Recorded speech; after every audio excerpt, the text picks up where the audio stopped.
Hello everyone, स्वागत है आपका हमारे चैनल पे। आज है 9 अप्रैल और हम लोग इम्पोर्टेंट न्यूज़ को यहाँ पर कवर करेंगे। देखते हैं सबसे पहले क्या है। देखिए, केंद्र और राज्य के बीच में कोई प्रतिस्पर्धा नहीं होनी चाहिए। सूखा राहत को लेकर कर्नाटक सरकार की याचिका सुप्रीम कोर्ट ने कहा। ठीक है, अच्छी बात है। कुल मिलाकर यहाँ से क्वेश्चन क्या, जब मैंने पूरा आर्टिकल पढ़ा मुझे यहाँ पर समझ नहीं आ रहा था कौन सा इंपॉर्टेंट है। फिर मुझे दिखा अटॉर्नी जनरल और सॉलिसिटर जनरल, यहाँ पे ये इंपॉर्टेंट है और यहाँ से क्वेश्चन बार बार पूछे गए हैं। आप यूपीएससी का जो है हाल के प्रश्न को देख लीजिए, यहाँ से क्वेश्चन बना है। यूपीपीसीएस का देख लीजिए, यहाँ पे पूछता है कि अटॉर्नी जनरल क्या ये एक संवैधानिक प्रोविजन है या ऐसा ही एग्जीक्यूटिव पावर वाला है। तो आपको बता दें, अटॉर्नी जनरल जो है ना, आर्टिकल 76 हमारे जो संविधान है ना उनके बारे में बात करता है। अटॉर्नी जनरल के बारे में ये ऐसे जो पद है ना कि बिना राज्यसभा और लोकसभा के मेंबर हुए, ठीक है, या किसी भी समिति का मेंबर हुए भाग लेने का, बोलने का अधिकार इनको है, लेकिन वोटिंग का अधिकार नहीं है। ये क्वेश्चन बहुत बार पूछा गया, बिहार में तो खूब पूछा है, यूपीएससी में भी खूब पूछा है। ठीक है, फिर पूछता है सॉलिसिटर जनरल को लेकर। यूपीएससी ने क्वेश्चन कैसे पूछा इसमें बता देता हूं आपको। अटॉर्नी जनरल और सॉलिसिटर जनरल क्या दोनों का प्रोविजन संविधान में है? बिल्कुल नहीं, सिर्फ अटॉर्नी जनरल के बारे में, सॉलिसिटर जनरल के बारे में नहीं है। याद रखेंगे, ये महत्वपूर्ण है। ठीक है, फिर आइए यहाँ पे इस आर्टिकल में ही देख लीजिए, आर्टिकल 14 और आर्टिकल 21 ये हमारा फंडामेंटल राइट है। पूछेगा आर्टिकल जो 14 है और आर्टिकल जो 21 है ना, ये हमारा क्या फंडामेंल राइट है। और ये जो राइट है ना केवल भारतीयों को प्राप्त है बल्कि विदेशियों को भी मिला हुआ। यही क्वेश्चन पूछा गया था।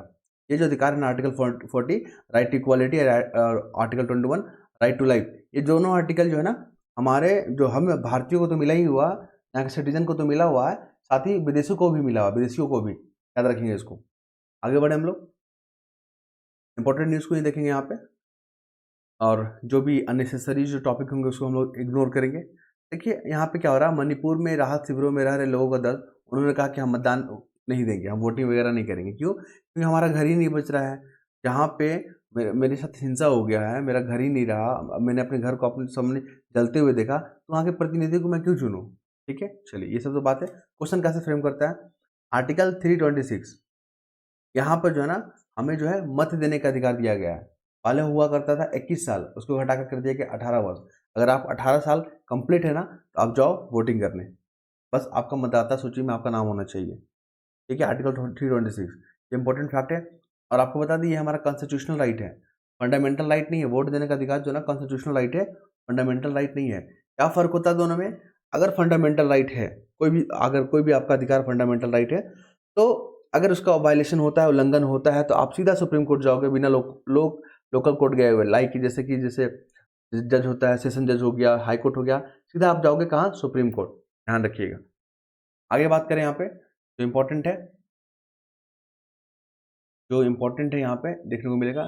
देखिए, जल बोर्ड भी बहुत दिन से न्यूज़ आ रही है, दिल्ली का मामला है यहाँ पे। तो दिल्ली बोर्ड को लेकर, यहाँ पे दिल्ली सरकार को लेकर प्रधान जो वित्त सचिव है ना, उनको कहा कि आप जो है और कुछ जवाब दीजिए। आप पे कार्रवाई, मतलब आपने जो जितने भी फंड जारी किए हैं तो कोई आपने जवाब नहीं दिया। कुल मिलाकर प्रश्न यहाँ से नहीं पूछेगा, प्रश्न पूछता है सुप्रीम कोर्ट को लेकर।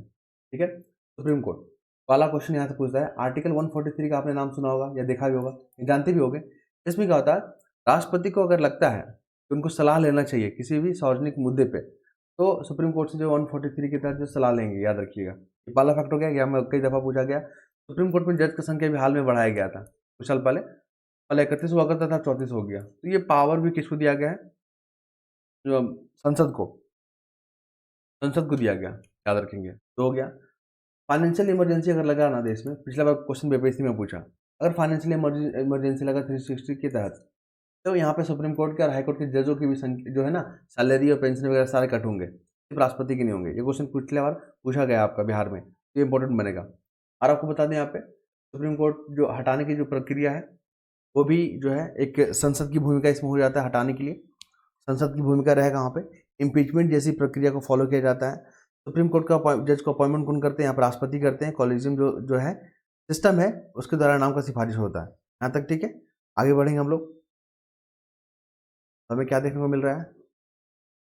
दिल्ली भी यहाँ पे न्यूज़ में रहता है, तो दिल्ली को देख लीजिए। जो है ना संविधान संशोधन, कॉन्स्टिट्यूशनल अमेंडमेंट एक्ट 69 जो है दिल्ली से जुड़ा हुआ है। पहला फैक्ट हो गया। दूसरा देख लीजिए, यहाँ पे यहाँ के जो मुख्यमंत्री होते हैं ना दिल्ली के, उसको जो जो है ना राष्ट्रपति अपॉइंट करते हैं।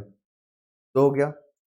दिल्ली जो कंप्लीट राज नहीं है। क्यों नहीं है? कारण देख लीजिए, क्योंकि भूमि संबंधी मामले में पुलिस के मामले में और पब्लिक ऑर्डर के मामले में। ये तीनों सब्जेक्ट जो है ना केंद्र यहाँ पे कंट्रोल करती है, केंद्र को पावर दिया गया, राज्य को नहीं। 3 फैक्ट हो गया। और देख लीजिए यहाँ पे दिल्ली जो हमारा नेशनल कैपिटल है, ये भी याद रखेंगे आप। और कैपिटल है तो इसमें जो है कई राज्यों के जो है इसमें सीमा भी, जैसे उत्तर प्रदेश का भी मिलेगा आपको, हरियाणा भी मिलेगा यहाँ पे, तो देख लीजिएगा, ठीक है, ये इंपॉर्टेंट है। आगे बात करेंगे हम लोग एनसीईआरटी को लेकर। एनसीईआरटी 2-3 दिन से न्यूज़ में चल रहा है क्योंकि वहाँ पे नए पुस्तकों को अमेंड किया जा रहा है। अमेंड किया जा रहा है मतलब वहाँ पे चेंजेस किया जा रहा है, कुछ चीज़ों को जो सही सही करने का कोशिश किया जा रहा है। तो उसको छपने में थोड़ा वक्त तो लगेगा ना। अब स्कूल वाले लोग जो हैं, बच्चे जो स्कूल पढ़ रहे हैं, टीचर लोग बोल रहे हैं क्या बुक लेके आइए। मार्केट में बुक शॉर्टेज है, खुद एनसीईआरटी बोल रही है कि अभी थोड़ा सा वक्त लगेगा, लेकिन आप लोग जो है ना, जो डुप्लीकेट बुक है, क्योंकि उसमें गलत सामग्री भी हो सकता है। जो एनसीईआरटी जो बुक है जिसका डुप्लीकेट है, एक तो वो गलत सामग्री पेश कर रहेगा, साथ ही आप कॉपीराइट का वायलेशन करोगे। तो इसको लेकर यहाँ अपील की गई है कि आप लोग जो है ना नकली पुस्तक ना खरीदें। क्लियर है? तो यहाँ पर देख के रखिएगा। अभी हाल ही में जो पॉलिटिकल साइंस का जो एनसीईआरटी बुक है ना, उसमें मणिपुर को लेकर, गुजरात दंगा को लेकर, पीओके को लेकर यहाँ पे फिर से उसको क्या किया गया है, चीज़ों को वहाँ पे अच्छे तरीके से यहाँ पे लिखा गया है, जो पहले गलत तरीके या गलत मैसेज आ रहे थे। चलिए आगे बढ़ते हैं हम लोग। क्या देखने को मिलेगा? देखिए दिल्ली हवाई अड्डे पर परमाणु बम की धमकी, 2 गिरफ्तार। मतलब कोई 2 लोग थे, पैसेंजर वगैरह थे, उन्होंने परमाणु बम की धमकी दे दी। इस पे जो उन पर फिर कार्रवाई तो होगा ही होगा, क्योंकि ठीक है। तो कुल मिलाकर क्वेश्चन कहाँ से पूछता है? कुल मिलाकर क्वेश्चन पूछता है कि जो आपका इंदिरा गांधी अंतर्राष्ट्रीय हवाई अड्डा ना किस राज्य में है, कहाँ पे है? इंदिरा गांधी राष्ट्रीय जो हवाई अड्डा है ये दिल्ली में पड़ता है। मैचिंग के फॉर्म में पूछ देगा, 4-5 दे देगा हवाई अड्डा, आप 4-5 जगह दे देगा, बोलिए मैचिंग करके दिखाइए। तो आपको पाँचों अगर पता होगा तभी आप मैच कर पाओगे, समझ रहे हो ना? क्योंकि आजकल जो ट्रेंड जो है ना क्वेश्चन पूछने का, बहुत ही उसको जो क्या बनाया गया है, उम्दा बना दिया गया है। क्योंकि प्रीलिम का मोटिव क्या होता है? भीड़ को छांटना होता है। आप देखते हो कोई भी प्रीलिम एग्जाम होता है, 12 लाख 13 लाख फॉर्म वहाँ पे गिरते हैं, और इतने लोगों को, और सीट कितना होता है? मात्र 200 300 400 सीट हुए होते हैं। ऐसे में क्या होता है, छांटना बहुत बड़ा मुश्किल होता है, इसलिए क्वेश्चन के ट्रेंड को चेंज किया गया है। आगे बात करें हम लोग यहाँ पे क्या देखने को मिलेगा? हाँ, परमाणु बम को लेकर यहाँ पर प्रश्न पूछा गया। आप साइंस टेक वाली जो क्वेश्चन होगा या आपके जनरल साइंस के टॉपिक होंगे ना, जिस एग्जाम में भी वहाँ पूछता है परमाणु बम में, आपने न्यूक्लियर फ्यूजन का नाम सुना होगा। एक होता है ना आपके विखंडन, एक होता है ना आपके संलयन, होता है ना विखंडन। तो आपको बता दें विखंडन में क्या होता है, एक आइटम जो है ना 2 पार्ट में टूट जाते हैं, विखंडन मतलब टूट गया। और संलयन में क्या होता है, यहाँ पे क्या होता है, 2 छोटे छोटे पार्टिकल जो ना ऐड हो जाते हैं। जैसे कि आपका सन में जो होता है ना नाभिकीय संलयन होता है। और जो परमाणु बम जो देखा था आपने ना, जो अमेरिका ने हिरोशिमा नागासाकी में गिराया था 6 अगस्त को 9 अगस्त को, तो लिटिल बॉय और फैट बॉय करके नाम था दोनों परमाणु का। तो वो दोनों जो है आपका परमाणु बम था, याद रखेंगे। ये रिएक्शन वाला बहुत बार पूछा गया है।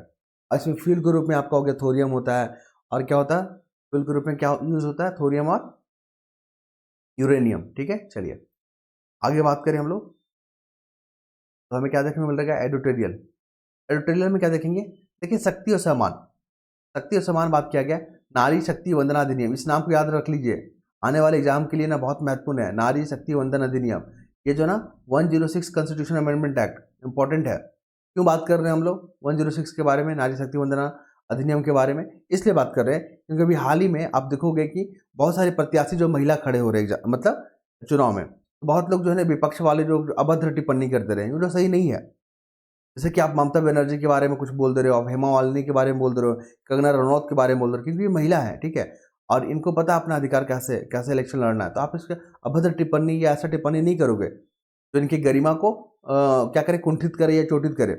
कुल मिला के ये आर्टिकल याद रखिएगा। यहाँ पे क्वेश्चन जो मेंस में भी पूछा जाएगा कि अभी हाल ही में जो है नारी शक्ति वंदना योजना जो है कहीं महिलाओं को सशक्त करती है, लेकिन अभी भी जो मानसिकता जो है यहाँ पे प्रताड़ित करने का या उन्हें अपमानित करने का, आप इसको कैसे देखते हैं? अच्छी टिप्पणी करें। तो इस तरह के प्रश्न फ्रेम करेंगे, आपको यहाँ पे अलर्ट रहना है। आगे बात करें यहाँ पे दूसरा अपराध को लेकर। अपराध में लॉ एंड ऑर्डर तो आप समझ ही रहे, ये प्रॉब्लम तो है यहाँ पे लॉ एंड ऑर्डर को, जो भी इम्प्लीमेंट वाली एजेंसी है उनको जो यहाँ पे सख्ती से अपने कानूनों को इम्प्लीमेंट करना होगा, और इसमें ये सब सजेशन में आपको काम आएगा। आगे बात करते हैं तंत्रिका तंत्र, नर्वस सिस्टम। आपको देखे हो ना नर्वस सिस्टम यहाँ पे होता है। तो यहाँ पे जो है आप देखोगे कि तंत्रिका तंत्र से जुड़े हुए कौन कौन सी बीमारियां हैं, क्योंकि एग्जाम में क्वेश्चन फ्रेम करेगा इस तरह की जो बीमारियां किस बॉडी के किस पार्ट को इफेक्ट करता है, तो आपको पता होना चाहिए।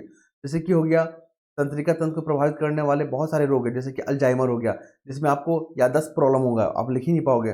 पार्किंसंस, ठीक है, डिमेंशिया, कल भी मैंने जिक्र किया था डिमेंशिया के बारे में। सारे जो ना मेमोरी लॉस वाली प्रॉब्लम है, ब्रेन स्ट्रोक, माइग्रेशन, मिर्गी, ठीक है। ये तमाम जो है आप याद रखेंगे जो कि नर्वस सिस्टम से जुड़ा हुआ है। आपको ये भी बता दें कि मिर्गी जो रोग है ना वो असाध्य रोग नहीं है, मतलब उसका इलाज संभव है, बशर्ते कि आपको यहाँ पे सतर्क रहना होगा। तो यहाँ पे मिर्गी को लेकर प्रश्न किए गए हैं, स्वास्थ्य को लेकर क्या क्या चुनौतियां हमारे देश में, यहाँ से क्वेश्चन फ्रेम किया जा सकता है। आगे बढ़े यहाँ पे तो हमें क्या देखने को मिल रहा है, ईरान के पास इजराइल से बदला लेने की क्षमता। अभी आपने देखा होगा कि इजराइल ने जो है ना सीरिया के जो दसवीं की राजधानी वहाँ पे हमला कर दिया और वहाँ पे ईरान का राजदूत था। तो इसी को लेकर ये पूरा आर्टिकल छपा हुआ है। आपको बता दें इजराइल और फिलिस्तीन के बीच में जो मसला चल रहा है ना वो टू स्टेट थ्योरी के माध्यम से ही सुलझा जा सकता है, याद रखिएगा। और मैं यहाँ पे नहीं बताऊंगा कि इंपॉर्टेंट क्यों है, मैंने बहुत बार बात किया है इसके बारे में। फिर यहाँ बात करेंगे ईरान और इसराइल को लेकर। देखिए दोनों में, देखिए ईरान और इसराइल जो है ना बाउंड्री शेयर नहीं करता है, एग्जाम में याद रखिएगा, ईरान और इसराइल जो है ना बाउंड्री शेयर आपस में नहीं करता है, लेकिन फिर भी दोनों में दुश्मनी है, दोनों में तनाव है। क्यों है? क्योंकि ईरान इसराइल से कुछ देश जो सटे हुए हैं, जैसे कि आपका लेबनान, ये इसराइल से भी बाउंड्री शेयर करता है, फिलिस्तीन भी करता है और सीरिया भी करता है। ये मैपिंग में देख लीजिएगा, यहाँ से क्वेश्चन आने की पूरी संभावना है। मलेशिया ग्रुप का आपने नाम सुना है ना, वेगनार ग्रुप का नाम सुना होगा ना, पिछला बीपीएससी में क्वेश्चन पूछा तो मलेशिया ग्रुप भी पूछेगा, ये ईरान इसको समर्थन करता है, हुती विद्रोही को भी ईरान समर्थन कर रहा है ना। तो वेगनार ग्रुप रशिया का प्राइवेट आर्मी है, मैंने इसको बात किया था। फिर आइए यहाँ पे मालदीव के जो राष्ट्रपति है मोइ, ठीक है, मोइजू। भारत ने बोला है कि देखिए विवाद तो रहेगा लेकिन हम एक बड़े भाई की भूमिका निभाएंगे और जो भी जरूरी सामग्री होगा ना हम आपको सप्लाई करते रहेंगे।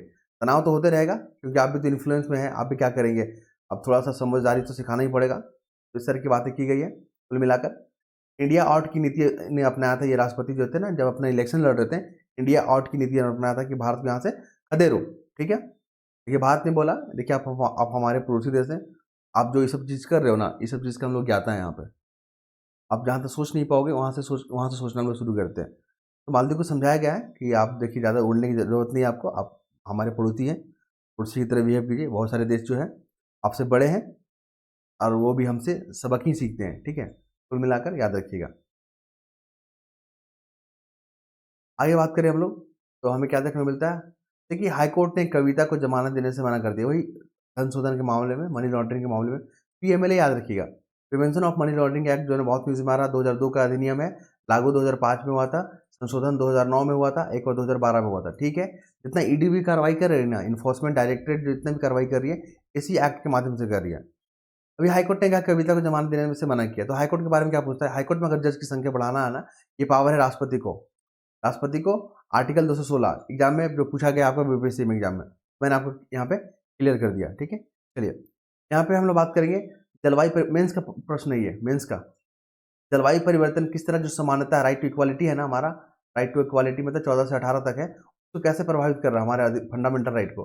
तो यहाँ पे आप देखोगे ग्रेट इंडिया बस्टर्ड का नाम आ रहा है, ये जो है ना पक्षी है, आप गूगल करोगे ग्रेट इंडिया बस्टर्ड, यूपीएससी बहुत बार क्वेश्चन पूछा है। ये जो है ना इसकी जो जनसंख्या है ना बहुत चुनौतीपूर्ण है, इनकी जनसंख्या घट रहा है और गुजरात और राजस्थान में देखने को मिलेगा ग्रेट इंडियन बस्टर्ड। ये घोंसला जो है ना अपना जमीन पे बनाती है, याद रखिएगा, और मैदानी वाले इलाकों में ही रहती है, मैदानी घास वाले इलाकों में रहती है, ये पक्षी है। अब देखो ग्रेट इंडियन बस्टर्ड एग्जाम में पूछा गया है। फिर हम लोग बात करेंगे किस तरह जलवायु परिवर्तन जो है ना हमारे राइट टू इक्वालिटी को प्रभावित कर रहा है। तो देखिए वायु प्रदूषण, वेक्टर जनित बीमारियां, बाढ़, तापमान, सूखा, फसल खराब, ये कारण से जो हमारे जो राइट हैं, फंडामेंटल राइट है, उसका उल्लंघन करता है, याद रखिएगा। आपको यहाँ पर जो इस तरह की बातें करना होगा।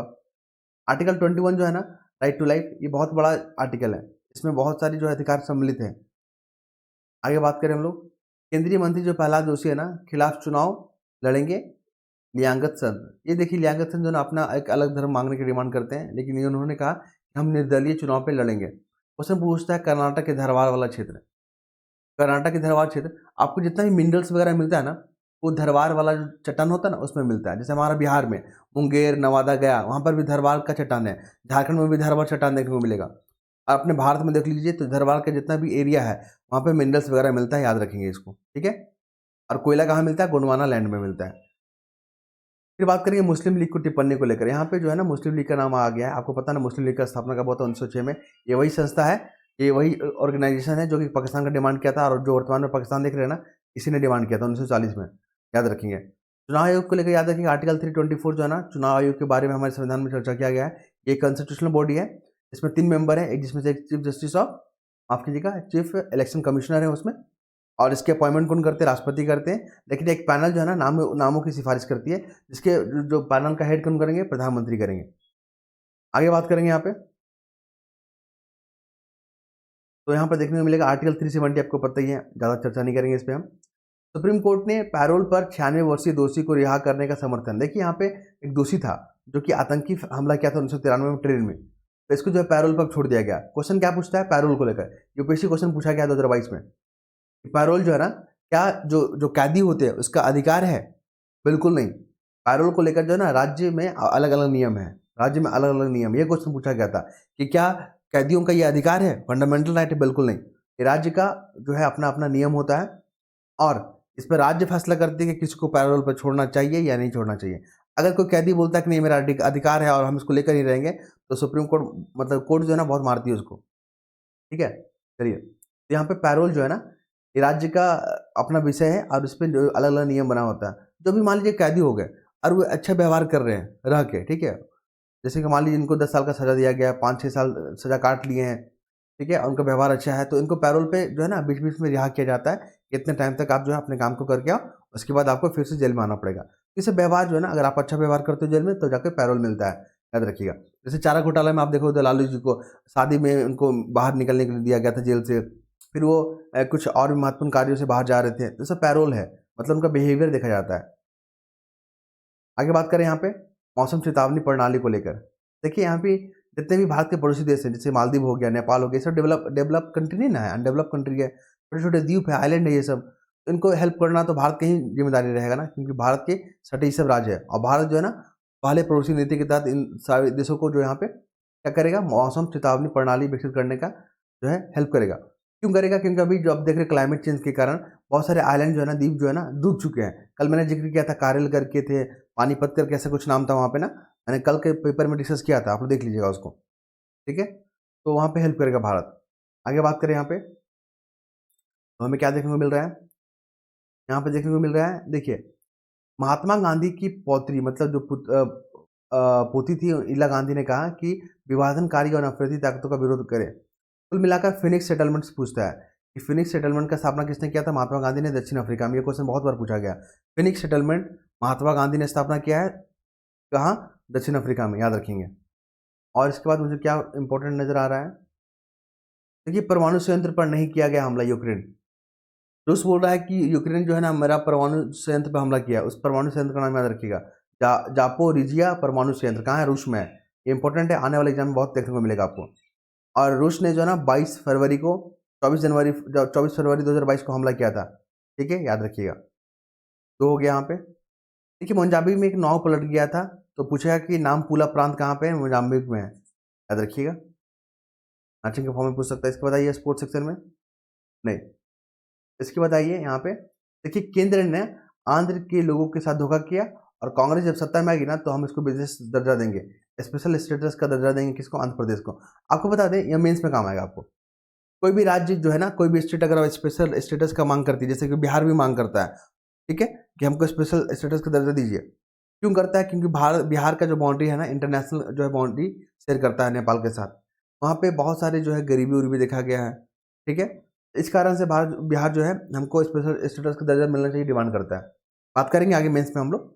लेकिन अगर किसी राज्य को स्पेशल स्टेटस का दर्जा मिल जाता है ना, तो क्या क्या फायदे होते हैं, फायदा क्या होता है, लाभ क्या होता है, आपको बताना होगा। देखिए, आपको बता दें, यहाँ पे किसी राज्य को अगर बेसिस दर्जा मिल जाता है ना, तो वहाँ पे इन्वेस्टमेंट निवेश को आकर्षित करने का उनको मौका मिलेगा। फिर केंद्रीय सहायता अनुदान में उनको हेल्प मिलेगा। फिर एक्सटर्नल जो है ना बोरोइंग में इनको हेल्प मिलेगा। उत्पाद शुल्क रियायतें उनको छूट प्राप्त होंगे। जो भी लोन मिलता है ना केंद्र से, तो 90% जो अनुदान के रूप में होगा, 10% लोन के रूप में होगा। ये सब फायदे देखने को मिलता है। इसके बाद मुझे कुछ खास नजर नहीं आ रहा, समय 20 मिनट हो गया लगभग। आई होप आप चीज़ों को समझ पा रहे होंगे। अगर हमारा आर्टिकल, अगर हमारा प्रयास अच्छा लगता है तो आप हमें जो है अपना कमेंट करेंगे। धन्यवाद।